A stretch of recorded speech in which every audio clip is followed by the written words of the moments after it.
Indian bowlers की बड़ी शानदार पिटाई हुई, लेकिन बात हो रही है भारतीय बॉलर्स की। भारतीय बॉलर्स की खूब पिटाई हुई, दिल खोलकर इंग्लैंड के बल्लेबाजों ने उनके खिलाफ रन्स बटोरे, 669 रन्स बना डाले। और ये वो बॉलर्स थे जिनकी बड़ी धूम मच रही थी।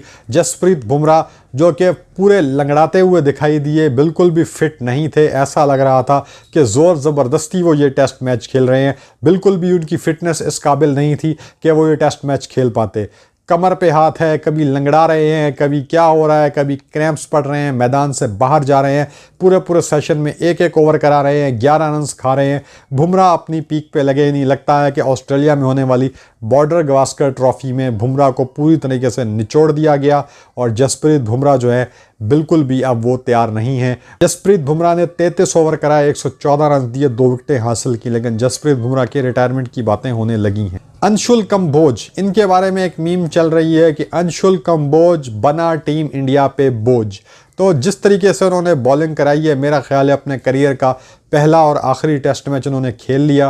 क्योंकि एज ए फास्ट बॉलर अगर विकेट कीपर आपके ऊपर आकर कीपिंग करे, इसका मतलब कि अब आपके अंदर दमखम बाकी नहीं है। इसका मतलब ये बहुत ही एक नेगेटिव इमेज है।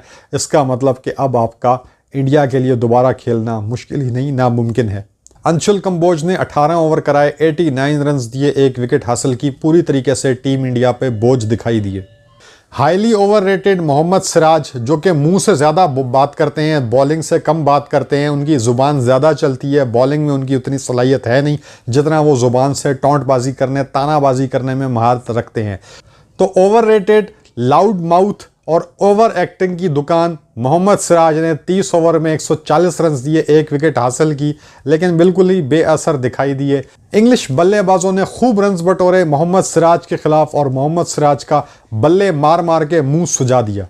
ओवररेटेड मोहम्मद सिराज ने 30 ओवर में 140 रन दिए, 1 विकेट हासिल की, पूरी तरीके से ओवररेटेड खिलाड़ी है। लाउड माउथ है, मुंह उसका ज़्यादा चलता है, सलाहियत कम है, लेकिन पंगेबाजी करना, तंजबाजी करना, ओवर एक्टिंग करने में ये महारत रखता है। पिछले मैचेस में फ़ाइन भी अपने ऊपर लगवा चुका है। जब बहुत ज़्यादा एक खिलाड़ी को आउट करने के बाद बहुत ज़्यादा ओवर एक्टिंग कर रहा था, आईसीसी ने फ़ाइन लगा दिया, जुर्माना लगा दिया। इस तरह का ये खिलाड़ी है, इंतहाई फजूल इंसान है और जो है क्या कहते हैं, लाउड माउथ है, ओवररेटेड है और ओवर एक्टिंग की तो पूरी दुकान है। हैदराबाद दक्कन की पुलिस ने पता नहीं क्या समझा इस इंसान के अंदर, जो इसको अपनी पुलिस के अंदर ऑनरेरी तौर पे डीएसपी का रोल दे दिया। लेकिन असल में अगर देखा जाए तो ये कांस्टेबल बनने की भी इसकी सलाहियत नहीं है। लेकिन बहरहाल ये भारत का अंदरूनी मामला है, इसमें हम कुछ नहीं कहना चाहेंगे। हमारी तरफ से ये हमेशा से घटिया बॉलर था, घटिया बॉलर है और घटिया बॉलर ही रहेगा। और इंग्लैंड ने इस टेस्ट मैच में तो पूरी तरीके से इस चीज़ का पोल खोल दिया। शार्दुल ठाकुर, पाकिस्तान के किसी क्लब में भी जिस बंदे को जगह ना मिल सके, वो इंडिया जैसी एक बड़ी टीम के अंदर खेल रहा है। लॉर्ड शार्दुल ठाकुर के नाम से लोग इसको तंज करते हैं। ये समझता है, खुश होता है कि लोग मेरी तारीफ कर रहे हैं। अरे गधे, वो तुम्हारा मजाक उड़ा रहे होते हैं। तो लॉर्ड थके हुए ठाकुर, इसने इंतहाई फजूल बॉलिंग की और पूरी तरीके से इंडिया का सर झुकाया। 11 ओवर में 55 रन खाए, कोई विकेट भी नहीं मिली इस ठाकुर को। यह बंदा अपने आप को ऑलराउंडर कहता है। अगर लिस्ट बनाई जाए दुनिया के बेकार तरीन ऑलराउंडर तो उसमें यह सबसे ऊपर होगा।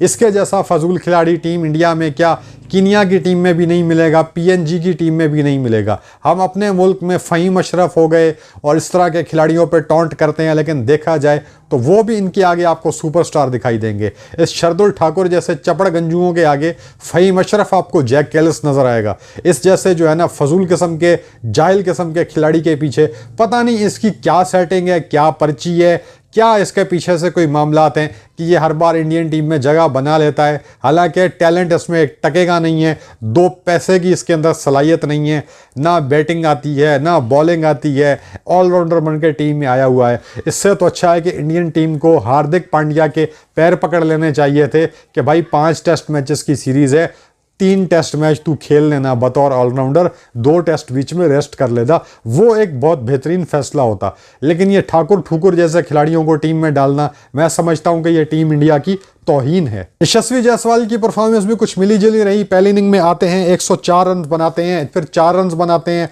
उसके बाद 58 करते हैं, 28 करते हैं, फिर 0 करते हैं, 87 भी करते हैं, 13 भी करते हैं, 58 करते हैं और फिर 0 भी करते हैं। तो जायसवाल को भी जो है ना अब सोचना पड़ेगा, कंसिस्टेंसी लानी पड़ेगी। ओवरऑल आपको उनके स्टैट्स शायद अच्छे लगें, लेकिन क्रूशल मैचेस में, क्रूशल मोमेंट्स पे वो जल्दी आउट हो जाते हैं। इस जानिब उनको तवज्जो देनी होगी। बाकी इंडियन बॉलर्स के लिए इंतहाई बेकार किस्म का ये टूर रहा। Through out the series India के जो बॉलर्स थे बहुत ही फजूल दिखाई दिए, बहुत ज़्यादा मारपीट उन्होंने खाई। साइट सीइंग टूर था, जाते थे मैदान में नज़ारे देखते थे, इंग्लैंड का खुशगवार मौसम इंजॉय करते थे। गर्म मौसम तो नहीं था, गर्म मौसम होता तो और ज़्यादा इनको पिटाई फील होती, लेकिन अच्छे मौसम में मार खाते थे, इंजॉय करते थे और बिल्कुल ही हंसते हंसते वापस आ जाते थे। विकेटों के साथ इनकी सोशल डिस्टेंसिंग चल रही थी, विकेटों से बिल्कुल दूर थे, विकेटें लेने में इनको महारत नहीं थी।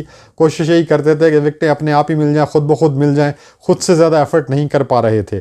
इसी तरीके से फ्री रन्स दे रहे थे, फ्री रन्स फॉर एवरीवन। आओ लूटो, हमें मारो, हमारी मारो, हमें लूटो, रन्स बनाओ, जितने चाहो रन्स बनाओ। इस तरह की पॉलिसी पे अमल पैरा थे और बिल्कुल भी विकेटें लेने से कतरा रहे थे। चौथा मैच तो खास तौर पे जो रूट को टेस्टिमोनियल उन्होंने मैच दे दिया, एजाजी मैच दे दिया और कहा कि आओ और हमें मारो।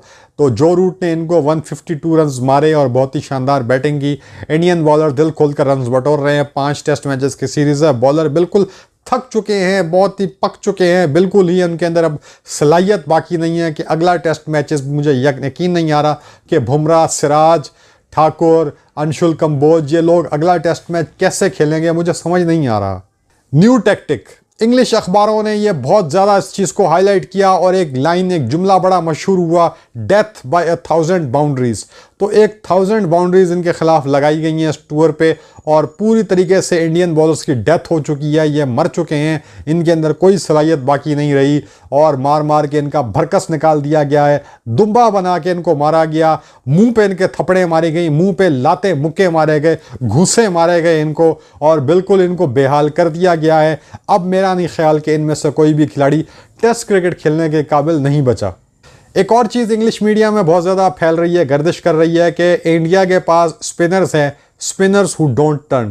तो इंग्लैंड की विकेटों पे स्पिन उतना ज़्यादा नहीं होता जितना एशियन कंडीशंस में होता है, फिर भी अगर अच्छा स्पिनर हो तो वो इंग्लैंड की विकेटों पे भी अपना जादू दिखा सकता है। जैसे कि ऑस्ट्रेलिया के legendary leg spinner Shane Warne या श्रीलंका के लेजेंडरी मुतैया मुरलीधरन, इस तरह के जो खिलाड़ी हैं वो इंग्लैंड की पिचेस पे भी अपनी स्पिन का जादू दिखाते थे और मुखालिफ बैट्समैनों को आउट करते थे। लेकिन इंडिया के खिलाड़ी स्पिन कराने से महरूम हैं, लाइनों लेंथ के ज़रिए विकेटें ले रहे हैं। जिस तरह के T20 की बॉलिंग होती है कि वहाँ पे स्पिनर बराए नाम होते हैं, स्पिनर तो उनको कहना भी तौहीन है स्पिन बॉलिंग की। स्लो वो बॉलर्स होते हैं, स्लो बॉलिंग कराते हैं, लाइनों लेंथ के ज़रिए बैट्समैन को काबू करते हैं। यहाँ भी इंडिया के स्पिनर्स कुछ ऐसा ही कर रहे हैं। वैसे स्पिनर तो इंग्लैंड के पास भी घटिया तरीन और फारिग तरीन स्पिनर थे। शोएब बशीर तारीख का सबसे बेकार स्पिनर उसको खिलाया गया था क्योंकि इंग्लैंड की मजबूरी है, इंग्लैंड के पास कोई इस वक्त अच्छा स्पिनर नहीं है। इंग्लैंड के पास आदिल रशीद को वो टेस्ट में ज़्यादा मौका नहीं देते, वरना आदिल रशीद यहाँ पे एक अच्छी जो है वो लेग स्पिन बॉलिंग कर सकते थे, इंडिया को परेशान कर सकते थे। बाकी इंग्लैंड के पास कोई स्पिनर नहीं है इस वक्त और इंडिया के पास भी बिल्कुल नहीं है। जडेजा और ये जो दूसरे स्पिनर हैं इनके, वॉशिंगटन सुंदर, ये स्पिनर नहीं है, ये स्लो बॉलर्स हैं, ये लाइनों लेंथ के ज़रिए कंट्रोल करते हैं। जडेजा थोड़ी बहुत स्पिन कर लेते हैं, लेकिन इंडियन कंडीशंस में इंग्लैंड में आके जडेजा भी स्पिन करना भूल चुके हैं। बुमराह की पेस गिर चुकी है, बिल्कुल ऐसा ही फील हो रहा है कि द इंजन लुक्स टायर्ड।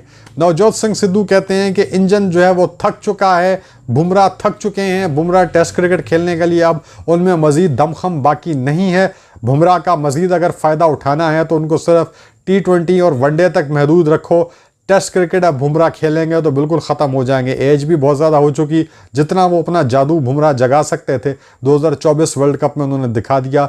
जहां सबकी पिटाई हो रही थी लेकिन बुमराह को कोई नहीं मार रहा था, वहां उन्होंने अपना जादू दिखा दिया। अब मेरा ख्याल है कि बुमराह में वो दमखम बाकी नहीं है।